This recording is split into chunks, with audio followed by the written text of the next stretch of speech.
ॐ अज्ञानतिमिरान्धस्य ज्ञानञ्जनशलाकया चक्षुरुन्मिलितं येन तस्मै श्रीगुरुवे नमः।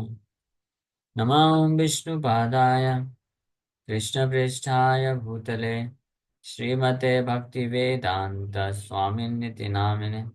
नमस्ते सारस्वती देवे गौरवाणी प्रचारिणे निर्विशेष शून्यवादी पाश्चात्यदेशतारिणे।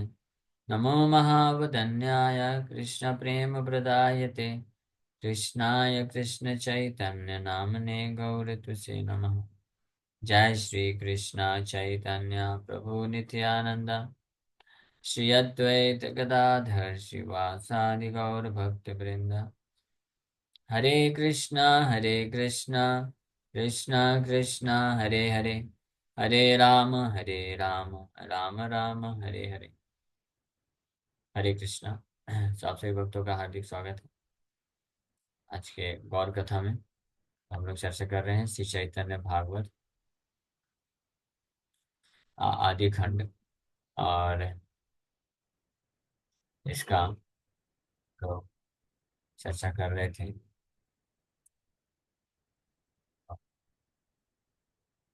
आदि खंड का दूसरा अध्याय। भगवान चैतन्य महाप्रभु का प्राकट्य इस अध्याय में वर्णन किया जाएगा, लेकिन उसके पहले भगवान के अलग अलग जो एसोसिएट्स हैं, भक्त हैं, वो कैसे कैसे स्थानों में जन्म ले रहे हैं उसका वर्णन हम लोग कल चर्चा कर रहे थे। तो नाना स्थान अवतीर्ण हैला भक्तगण नवद्वीपासी हैला सवार मिला। नाना अलग अलग स्थानों में सब अवतरित हुए, लेकिन फाइनली एक एक करके सभी भक्त नवद्वीप में एकत्रित होते हैं। नवद्वीप में और भगवान के संकीर्तन आंदोलन में मुलाकात होती है। सर्व वैष्णवेरा जन्म नवद्वीप धामे कौन महाप्रिय दासे जन्म अन्य स्थान। ज्यादातर भक्त जो है वो उनका जन्म नवद्वीप में हुआ, लेकिन कोई कोई बहुत महाप्रिय भक्त हुए अन्य स्थान में जन्म लेते हैं। अब आगे। श्रीवास पंडित आर श्री राम पंडित श्री चंद्रशेखर देवा त्रैलोक्या पूजिता। तो इसमें तीन महान वैष्णव जो नवद्वीप के बाहर प्रकट हुए, श्रीहट में आसाम में प्रकट हुए। श्रीवास पंडित, श्री राम पंडित और श्री चंद्रशेखर। और फिर बाद में ये नवद्वीप में आते हैं, रहते हैं। So Shrivas and Shri Ram are described in Shri Kavi Karnapura Gaura Karnodesh Dipika as follows. तो श्री कवि कर्णपुर शिवानंद सेन के पुत्र हुए, महाप्रभु के बहुत ही एक महान पार्षद, जो अपने ग्रंथ गौर गणोदेश दीपिका में अलग अलग महाप्रभु के पार्षदों का इतिहास बताते हैं। The most intelligent Srivas Pandit is not different from Sri Narad Muni. And Sri Parvat Muni, who was very dear to Narad Muni, has now appeared as Sri Ram Pandit, the younger brother of Srivas Pandit. After the Lord took sannyas, Srivas and Sri Ram left Navadip and resided at Kumar Hut. तो श्रीवास ठाकुर कौन है, सब लोग जानते हैं, श्री नारद मुनि। और उनके छोटे भाई श्री राम पंडित ये पर्वत मुनि के अवतार हैं। महाप्रभु के संन्यास लेने के बाद ये दोनों भाई जो है नवद्वीप छोड़ के चले जाते हैं और कुमारहट में निवास करना चालू करते हैं। श्रीमान चंद्रशेखर देवा was the Lord's devotee uncle, husband of Sachi's sister. Chandrashekhar देव सची माता की बहन के पति थे, यानी निमाई या अंकल, मौसा जी, चंद्रशेखर देव। According to Gaur Gannodesh Deepika, he was one of the 9 Nidhis or Chandra. Shriman Mahaprabhu danced and sang in his house in the mood of Devi for the first time in Bengal. The place where Chandrasekhar house was situated is now known as Brajapattan. The huge octagonal temple known as the Chaitanya Matha is situated at this place. It is a center of nourishment for the world famous Vishwa Vaishnav Rajya Sabha. deities विश्व वैष्णव राजसभा श्रील भक्तिनाथ ठाकुर महाराज के द्वारा चालू किया हुआ ये है।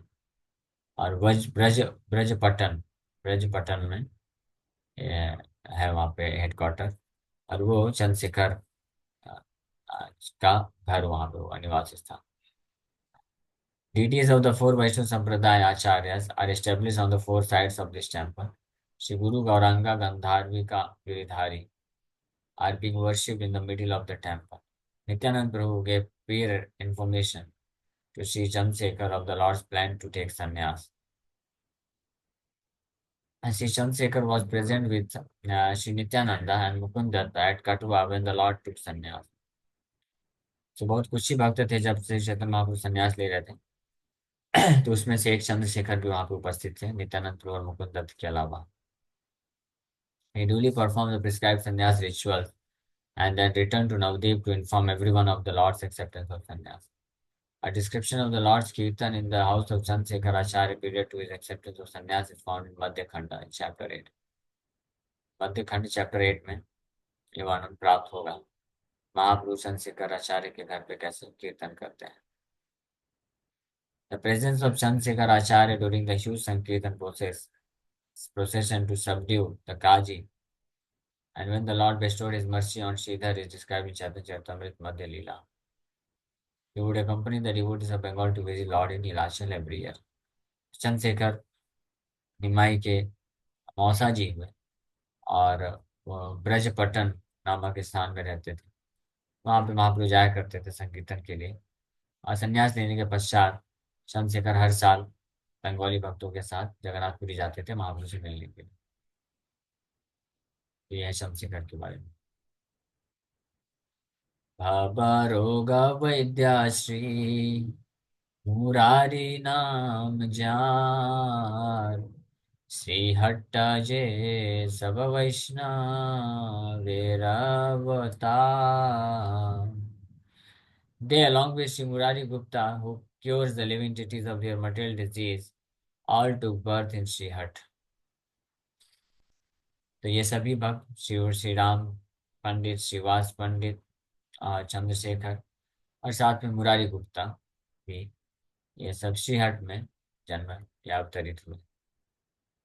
मुरारी गुप्ता जो है वैद्य थे, आयुर्वेदिक डॉक्टर। तो यहाँ पे वृंदावन ठाकुर वर्णन कर रहे हैं कि लोगों का भौतिक जो है डिजीज व्याधि को साथ साथ जो भव रोग है उसको भी दूर करते थे। That means he was a physician as well as spiritual master, sadhu वैद्य के रूप में कंपेयर किया गया। So the word bhava rog refers to the disease of material life. भौतिकतावाद भौतिक जीवन का जो रोग है उसको भव रोग बोला गया। And what is that roga disease? That disease is the desire for sense gratification. Indra तृप्ति करने का जो डिजीज है उसको भवरोग बोला गया है। और इस भवरोग के कारण व्यक्ति को बार बार जन्म मृत्यु का सामना करना पड़ता है। जैसे किसी को डिजीज हो जाए, बार बार उसको जो सिम्टम्स होते हैं मैनिफेस्ट होते रहते हैं। किसी को बुखार आता है तो बारम्बार बुखार आता है, बुखार का गोली खाता है, उतर जाता है, लेकिन फिर से आने लगता है क्योंकि वो डिजीज दूर नहीं हुई। उसी प्रकार से जब तक ये डिजायर फॉर सेंस ग्रेटिफिकेशन रहेगा, व्यक्ति बार बार मर के फिर से जन्म लेगा, फिर से बुखार करेगा, फिर से जन्म लेगा, फिर से मरेगा। इस प्रकार से ये स्थिति होती है। तो इन अदर वर्ड्स भव refers to the material miseries born of attachment to one's home. इसको भव बोलते हैं। भौतिक क्लेश दुख जो कि अपने इस संसार के प्रति आसक्ति के कारण मिलती है। In this connection, one should refer to Jiva Goswami's Laghu Toshi commentary on Srimad Bhagavatam. इसके बारे में विस्तार से जीव गोस्वामी भवरोग के बारे में दसम स्कंद के 51 अध्याय में अपनी टीका में लिखते हैं। श्रील वृंदावन दास Thakur has referred to Murari Gupta as a Vaidya or doctor. By doing so, he indicated that Murari exhibited great compassion on the living deities who have been averse to the Lord since time immemorial by destroying the seed of his science. and thus curing their disease of rebelliousness. Vrindavan दास ठाकुर मुरारी गुप्ता को एक वैद्य बोलते हैं, जो कि मुरारी गुप्ता बहुत ही कृपा पूर्वक सभी जीवात्माओं जो कि भगवान से विमुख हैं तो उनकी अज्ञानता को दूर करके इस डिजीज को दूर करते हैं। इसलिए जो वैष्णव होते हैं, आध्यात्मिक गुरु होते हैं, वो डॉक्टर की तरह होते हैं। हमारे हृदय से ये ज्ञान रूपी, शास्त्र ज्ञान रूपी मेडिसिन के द्वारा हृदय से ये जो डिजीज है, सीड ऑफ साइंस, इसको नष्ट कर देते हैं। श्री वृंदावन दास Thakur has never referred to Murari Gupta as a doctor of simply the material body. The incarnation of Vyasadeva and prime example of one recording the activities of the Lord and his devotees has thus confirmed that it is totally prohibited, hellish and inauspicious to consider Lord Vishnu and the Vaishnavas as belonging to a particular caste and mode of nature. They are in fact transcendental to spiritual beings. तो ये वृंदावन दास ठाकुर के द्वारा मुरारी गुप्ता को जिस प्रकार से address किया जा रहा है, उससे प्रमाणित होता है कि हमको कभी भी किसी वैष्णव को उसके जाति बुद्धि या उसके ऑक्यूपेशन से नहीं देखना चाहिए। मुरारी गुप्ता को वृंदावन दास ठाकुर जस्ट एक फिजिशियन या डॉक्टर, भौतिक शरीर के रूप में नहीं देख रहे हैं, बल्कि उनको आध्यात्मिक गुरु जो कि भवरोग का इलाज करते हैं, इस रूप में देख रहे हैं। तो इस प्रकार से ये वर्णन है। The words Vaidya Sri Murari refer to Sri Murari Gupta, the writer of the celebrated book Sri Chaitanya Charita. Murari Gupta भी एक बहुत अद्भुत ग्रंथ लिखे हैं, चैतन्य चरित करके। चैतन्य चरितमृत कृष्णदास कविराज गोस्वामी लिखे, चैतन्य भागवत वृंदावन दास ठाकुर लिखे, जो हम लोग पढ़ रहे हैं, और चैतन्य मंगल लोचन दास ठाकुर लिखते हैं, और ऐसे एक ग्रंथ है श्री मुरारी गुप्ता लिखते हैं, चैतन्य चरित्र करके। He appeared in a doctor's family in Srihat and later became a resident of Sri Navadip. Srihatta में प्रकट हुए एक मतलब डॉक्टर के परिवार में, और फिर नवदीप में शिफ्ट हो जाते हैं। ही वॉज एल्डर टू श्रीमान महाप्रभु, महाप्रभु से उम्र में बड़े थे। In his house the Lord exhibited his form of Varaha, and during the Lord Mahaprakash पाश्चम the Lord revealed to him his form as Ram. तो महाप्रभु एक बार उनके घर में गए तो अपने वराह रूप का दर्शन कराए, और महाप्रकाश लीला में महाप्रभु उनको रामचंद्र के रूप का भी दर्शन कराते। Once in the house of Srivas, when Murari Gupta saw both Nityananda and Gaur Sundar, he offered his obeisance first to Mahaprabhu and then to Nityananda. Seeing this, Mahaprabhu told him, "You have violated proper etiquette by offering obeisances first to me." Later that night, the Lord appeared to him in a dream and glorified the position of Nityananda. Early the next day, Murari offered obeisances first to Nityananda and then Mahaprabhu. This pleased Mahaprabhu, who then gave him his sweet betel nut remnants. One day Murari offered fried rice to Mahaprabhu. तो एक कुछ लीला है, मुरारी गुप्ता एक बार महाप्रभु गौर निताय दोनों हैं, अब वो उनके पास आते हैं, महाप्रभु को पहले प्रणाम करते हैं, नित्यानंद प्रभु को बाद में। तो इसी चैतन्य महाप्रभु बोलते हैं कि ये प्रॉपर एटिकेट नहीं है। फिर अगले दिन रात्रि में जब विश्राम करते हैं तो महाप्रभु उनके स्वप्न में आकर के नित्यानंद प्रभु की महिमा को प्रकाशित करते हैं।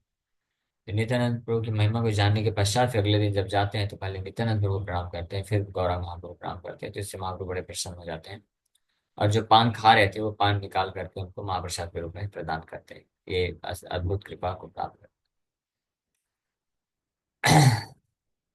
तो एक दिन मुरारी गुप्ता महाप्रभु को फ्राइड राइस, तले हुए चावल प्रदान करते हैं। And the next day the Lord displayed his pastime of having indigestion from eating that indigestible rice. तो फ्राइड राइस खाने के कारण महाप्रभु एक लीला करते हैं कि उनको जो है इंडाइजेशन हो गया है, अपच हो गया है। The Lord therefore came to Murari Gupta for treatment and drank water from his water pot, saying, "This is the only remedy." तो महाप्रभु को इंडाइजेशन हुआ तो मुरारी गुप्ता के घर में आते हैं और उनसे ट्रीटमेंट करवाने के लिए। और उनका पात्र, पानी का जो पात्र है जिसमें मुरारी गुप्ता पानी पीते थे, तो पानी लेकर के महाप्रभु पी लिए। बोले ये this is the only remedy, यही मेरा ट्रीटमेंट है। Another day, when Sriman Mahaprabhu accepted a four-armed form in the house of Srivas, Murari manifested the mood of Karuna.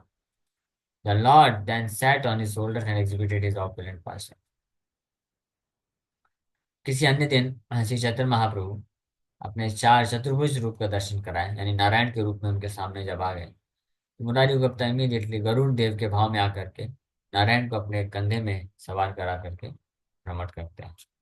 इस प्रकार के महाप्रभु कई लीलाएं मुरारी गुप्ता के साथ करते हैं। Once Murari considered that when the Lord disappeared, separation from him would be unbearable. So he decided to give up his body while the Lord was still present in this world. The Lord, who is the super soul, forbade him from this act. On another occasion, Murari offered prayers to the Lord when he accepted the form of Varaha in Murari's house. His humble entreaties are found in Chaitanya Charitamrita. His attachment to Lord Ramchandra is mentioned in the Chaitanya. तो एक दिन मुरारी गुप्ता सोच रहे थे कि भगवान के ना रहने पे, विरह में मैं जी नहीं पाऊंगा, इसलिए भगवान के रहते रहते मैं शरीर छोड़ देता हूँ। भगवान आप परमात्मा होने के कारण समझ गए मुरारी गुप्ता किस प्रकार की भावना रखे हुए हैं। तो उनको जो है बिना उनके पूछे रिसर्च किए महाप्रभु को जाकर के मना कर देते हैं कि आप जो विचार कर रहे हो ये बिल्कुल गलत विचार है, आप ऐसा नहीं कर सकते, कहीं फॉरवर्ड। और एक दिन जब वराह का रूप धारण करके आए थे मुरारी गुप्ता के घर में, तो मुरारी गुप्ता बहुत सुंदर प्रार्थना अर्पण कर।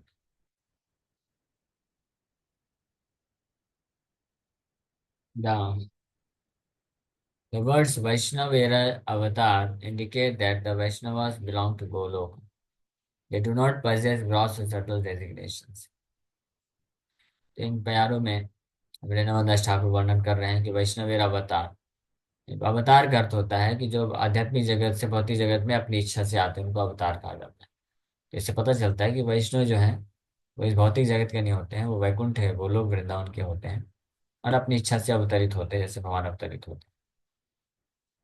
So these residents of Goloka appear in this material world for the benefit of the living entities. The Vaishnavas accept gross and subtle bodies to bewilder the demons and accomplish some task. Those bodies are not their constitutional forms.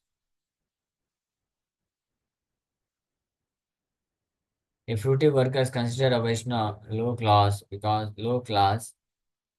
because of his external appearance, this improper vision makes them offenders.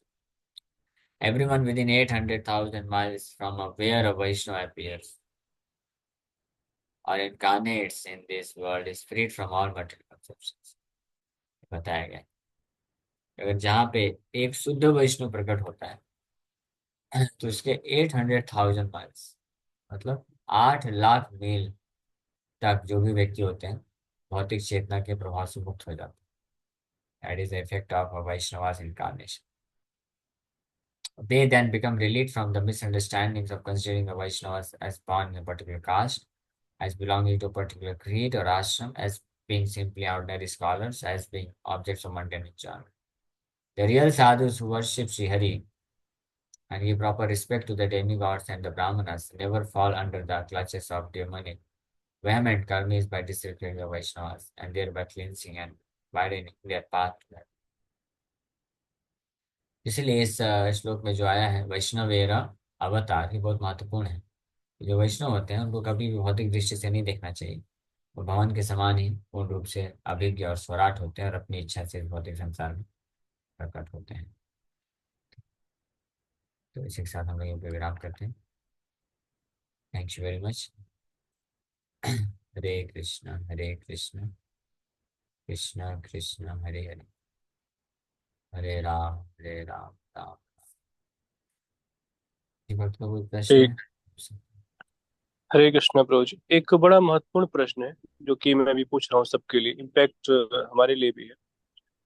हमने ऐसा सुना है, भागवतम के एक श्लोक भी कहता है ना कि हम जिसकी सेवा उपासना करते हैं उसके सारे दिव्य आध्यात्मिक गुण अपने आप आ जाते हैं, गुरु और कृष्ण की कृपा से। तो जो हम गौर कथा श्रवण करते हैं, सुनते हैं, तो गौरांग महाप्रभु को जो गुण है अपने आप धीरे धीरे अगर शुद्ध कृष्ण कथा श्रवण करेंगे तो अपने आप हो जाएगा ना। सही बात है। दिव्य गुण हम प्राप्त कर सकते हैं भगवान की कृपा से। इसे श्रवण करने से हम इन क्वालिटीज को विकसित कर सकते हैं। और अगर सरल भाषा में कहें तो भगवान का अगर शुद्ध कृष्ण कथा श्रवण करेंगे तो भगवान का नाम, रूप, लीला, गुण, धाम अपने आप सब प्रकट हो जाएगा, हृदय में ही प्रकट हो जाएगा। हाँ, शुद्ध भाव से शुद्ध नाम जप करने से हृदय में भगवान सब कुछ प्रकाशित हो जाता है। जी जी जी। ठीक। और कोई भक्त कुछ पूछना चाहते हैं, कुछ बोलना चाहते हैं?